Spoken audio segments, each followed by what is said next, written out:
किसान भाइयों नमस्कार। आज मैं आपको धान की खेती के बारे में जानकारी देने जा रहा हूं। पहले हम बात करेंगे कौन कौन सी प्रमुख किस्में हैं।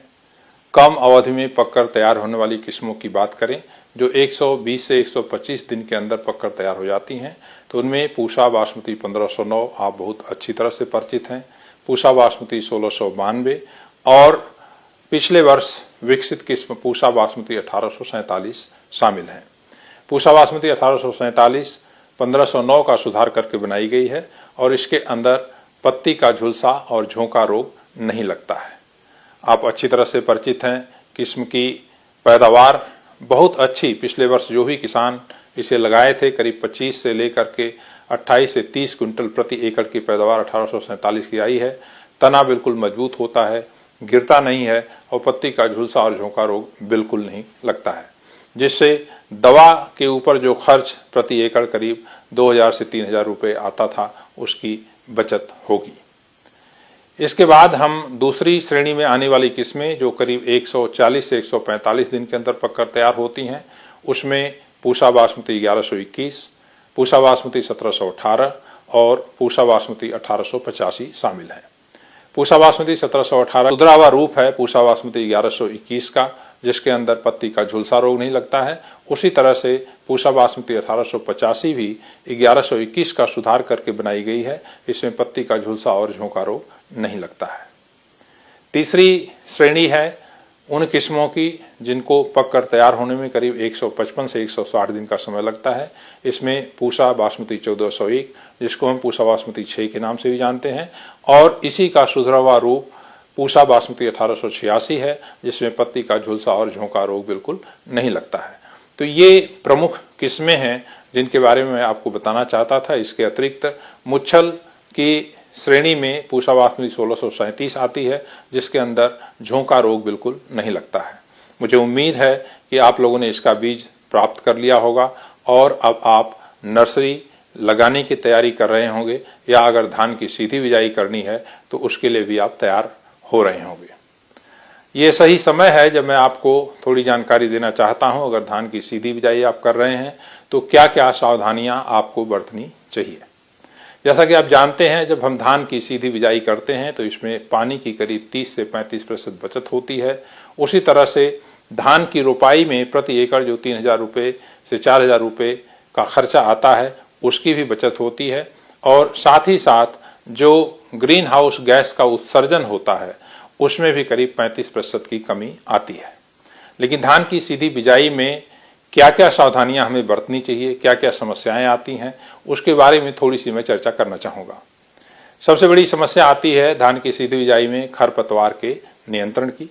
उसके अतिरिक्त कई एक बार जो है इसमें जो लोहा तत्व है उसकी कमी होने की आशंका होती है, जिसमें फसल पीली पड़ती है शुरू की अवस्था में। धान की सीधी बिजाई की खेती अगर करना है तो उसमें क्या क्या सावधानियां हमें बरतनी चाहिए, इसके बारे में थोड़ी सी जानकारी मैं आपको देना चाहता हूं। पहली बात, किस तरह से इसकी बुआई करें और बुआई से पहले हम बीज का उपचार कैसे करें। अगर किसान भाई अपने फसल से प्राप्त बीज का प्रयोग कर रहे हैं तो उसमें मैं उनको सुझाव दूंगा कि नमक का घोल 10% का बनाएं, यानी 1 किलोग्राम नमक 10 लीटर पानी में घोलकर एक प्लास्टिक का बड़ा सा टब ले लें और उसके अंदर बीज करीब 8 किलो के आसपास डालें।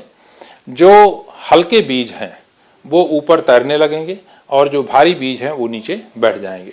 जो ऊपर तैरते हुए बीज हैं उनको निकाल करके बाहर फेंक दीजिए, क्योंकि हल्के बीज हैं उनकी गुणवत्ता अच्छी नहीं है, और जो नीचे बैठे हुए बीज हैं उनको बाहर निकाल करके और साफ पानी से उसको धो दीजिए ताकि उसमें नमक का प्रभाव जो है वो समाप्त हो जाए। इसके बाद दूसरा चरण आता है बीज के उपचार का। बीज का उपचार करने के लिए 2 ग्राम स्टेप्टोसाइक्लिन 10 लीटर पानी में और साथ ही साथ 20 ग्राम बावस्टिन 10 लीटर पानी में घोल बना के उसके अंदर करीब 7 से 8 किलो बीज आप 24 घंटे डुबो करके रखिए, और इसके बाद बीज को निकाल करके छाये में फैला दीजिए और बीज को सुखा लीजिए। अब ये बीज आपका बुआई के लिए तैयार है। धान की सीधी बिजाई के लिए खेत की तैयारी कैसे करें, तो इसमें 2 तरीके होते हैं। एक विधि जिसको हम तर बतर विधि कहते हैं, तरबतर विधि में गेहूं की कटाई के बाद जो भी खेत में नमी उपलब्ध है उसी नमी का प्रयोग करते हुए, अभी हाल में बरसात भी हो गई है तो खेत की आप अच्छी तरह से जुताई कर लें। जुताई करने के बाद उसको लेजर से अच्छी तरह से समतलीकरण कर लें। इसके बाद हम खेत में पानी लगाते हैं और जब खेत में बत्तर आ जाता है तो खेत की हम जुताई करके खेत को बुआई के लिए तैयार करते हैं। बुआई का जो सबसे उचित समय है वो करीब 25 मई से लेकर के 10 जून के बीच का है। अगर धान की सीधी बिजाई करनी है तो 10 जून के बाद आप न करें, क्योंकि उसके बाद बरसात जब आ जाती है तो खरपतवार का नियंत्रण बहुत अच्छी तरह से नहीं हो पाता है और बुआई करने में भी आपको दिक्कत आएगी।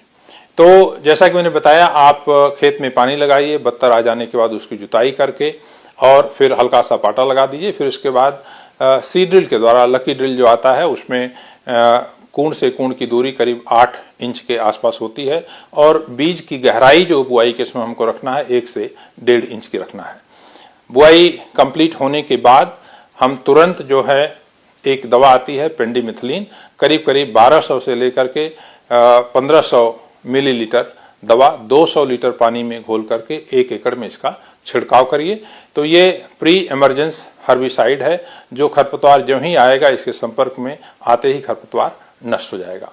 अब इसके बाद करीब करीब 20 से 22 दिन बाद आप दूसरी दवा, एक बार तो आप उसमें पानी सिंचाई करिए, पहली सिंचाई 20 से 22 दिन बाद करिए अगर बरसात नहीं होती है तो।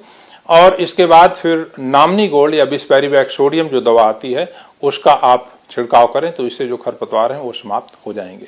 ये कुछ प्रमुख सावधानियां हैं जो हमें विशेष रूप से ध्यान रखनी है अगर हम धान की सीधी बिजाई कर रहे हैं तो।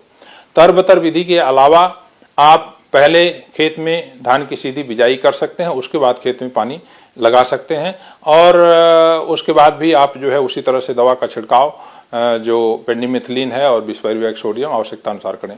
पहली सिंचाई जैसा कि मैंने बताया करीब 20 से 22 दिन बाद करते हैं और उसके बाद 8 से 10 दिन के अंतराल पर सिंचाई करते हैं अगर बरसात नहीं होती है।